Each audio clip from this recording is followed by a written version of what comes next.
Greetings and welcome to Halloween 2018 at Archaeosub Towers.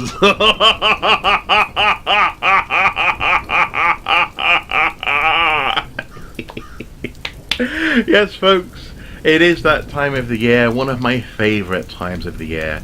Halloween is upon us, and as is rapidly becoming the tradition around here, I have some ghost stories to share with you. In the past couple of years, I've shared ghost stories that are ancient stories that actually have survived through the ages, and that we get to research and tell once more. But this year, I want to focus on some stories that have sort of a historical flavour, but are stories that I very much grew up with as a child in North Wales. There are more ancient ghost stories out there, but this year I fancy doing something a bit different. So the first story, and incidentally all three of them are collected in a book called Haunted Clwyd. This is a book which is a favourite of mine. And the first one comes from a place called Trelawnyd. The mysterious Gop Cairn, which looms above the village of Trelawnyd, near the coast, has been a puzzle to archaeologists for centuries. The second largest prehistoric man-made mound in Europe, the first of course being Silbury Hill in Wiltshire, the cairn's purpose remains a mystery. Numerous excavations have shown that despite its name, it is not a burial mound, and it is of insufficient size to have supported any kind of habitation. One suggestion is that it may have once served as the base for a beacon, but this is unlikely to have been its original function.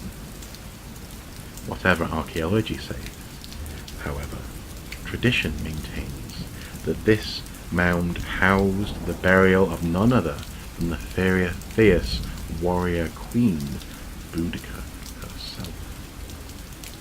And this legend was given fresh colour in 1938, when a man walking from Dysarth to Treloggan one night saw the field below the Gop full of Roman soldiers. On the Gop Hill, a Roman general sat astride a white horse, brandishing a sword. The remarkable scene lasted only a few seconds, and as a cloud passed over the moon, all went dark, and the vision vanished. It's a simple ghost story, but it's one that I was very aware of. Every time I go home, we drive past the Gop Mound in Trelawnyd, and it's actually a place where I used to play. I used to have picnics up on that mound.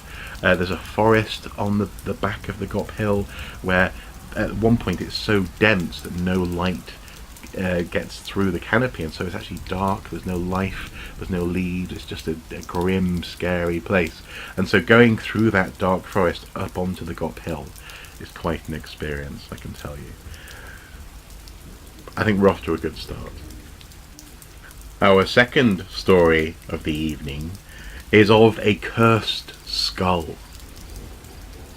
On the edge of Halkin Mountain stands Fagnacht Hall, an ancient farmhouse with medieval foundations and a fine Jacobean staircase. The farmer and his family share their home with an occupant perhaps even older than the house itself. The yellowed remains of a skull, reverently locked away in a glass-fronted case on the mantelpiece. A well-known legend states that this macabre relic belonged to a Welsh hero. Some say David, Prince of Wales, a relation of King Henry I, who was murdered by his brother-in-law while taking refuge in the hall. There had been a price on the hero's head, and the treacherous Lord of Fagnacht had poisoned his cup in order to claim the reward from his English overlords. But before he died, the hero cursed the house. He said that after his death, his head should be removed from his body and put in a place of honour in the house, so that the cowardly deed should never be forgotten. After the murderer had given over the corpse to the English, and he had received the bounty, his fate was sealed. His wife, his son, and eventually the whole court left him, and he died in madness, alone in the empty hall. His son then retrieved the hero's head, now a fleshless skull, from its spike on the gateway into Chester, an English city just across the border. And he, his mother, and their retinue returned to Fagnacht. The skull was placed in a casket on a table in the main hall, where all could see it. For many years the hall prospered, but then came a period of repeated tragedy. The heir of the hall died in a hunting accident. His sister drowned in a swamp. The crops failed, and the farm animals were all found dead one morning. It was then that the casket containing the skull was found to be missing. A magician was called in to try and end the run of bad luck. He interviewed the servants, and suddenly one of them cried out in terror. An apparition of the skull was hovering above his head. The magician told the terrified man that if he told the truth, the skull would not harm him. The servant explained that he had stolen the casket, guessing that it was filled with jewels. He had carried it to an outhouse, and there discovered the skull. Horrified, he took it to the churchyard and buried it. At once the skull was retrieved and returned to its former position, thus ending the misfortune that had fallen the house. The skull was also removed from Fagnacht in the 19th century by a peevish maid anxious to be rid of the dusty old thing. She threw it into the duck pond. That night blood-curdling moans and shrieks echoed through the house. Doors crashed open and closed, and heavy, ghostly footsteps tramped the corridors. The maid was found in her 90s splashing about in the pond in a delirious state, searching for the skull which she had foolishly thrown out. As soon as it was found and returned to its rightful place, the creepy disturbances ceased. And the current owners tell me that is the way it is going to stay. They intend to make sure the skull remains peacefully in its box on the mantelpiece for so long as they live there. That story really did actually freak me out as a child, and there's a picture actually in the book of the skull resting on some sort of tablecloth. It's an unnerving story, and I love the idea of treachery, the Welsh prince being betrayed, and there being this long-lasting effect that's still present today. It's delicious.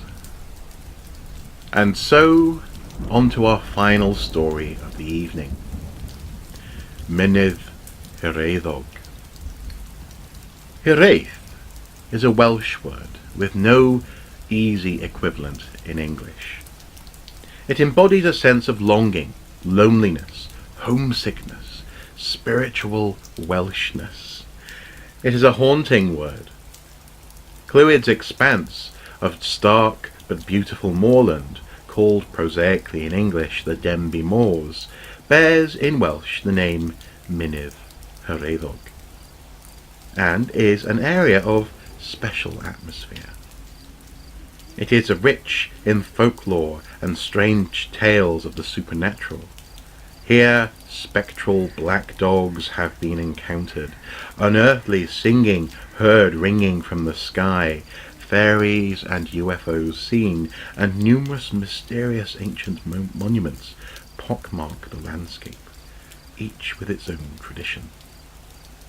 The most familiar landmark on the moors is the ruined shell of Rhes-y-Cae, a hunting lodge destroyed by fire earlier this century, well, in the 20th century. School children refer to it as the haunted house or Dracula's castle because of its eerie aspect, but in fact there is no substantial ghost story attached to it. However, a few hundred yards away, a more modest structure, a little stone bridge, is the haunt of one of the county's most venerable phantoms. That of a Roman soldier. Why he haunts the bridge is unknown. Perhaps he was set to guard it and was slain by Welsh resistance fighters during the Roman invasion. However, one thing is clear, says Jane Pugh in her Welsh Ghosts, Poltergeists and Demons, his appearance is often an omen of death. The author describes 2 recent encounters with the centurion who materialized mist-like, his plumed helmet clearly visible, a sword raised above his head. In each case, one member of the party who saw him died soon after, one of an alleged heart attack and the other in a rock fall at a quarry.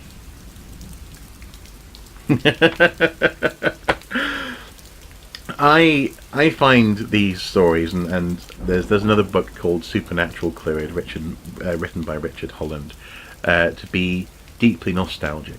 I read these as a child. I walked through these places in this landscape as a teenager, and they are of me, and I simply had to share them today. Hopefully you guys are having a wonderful Halloween, and hopefully you've enjoyed these ghost stories as much as I have. As ever, until next time, do take care.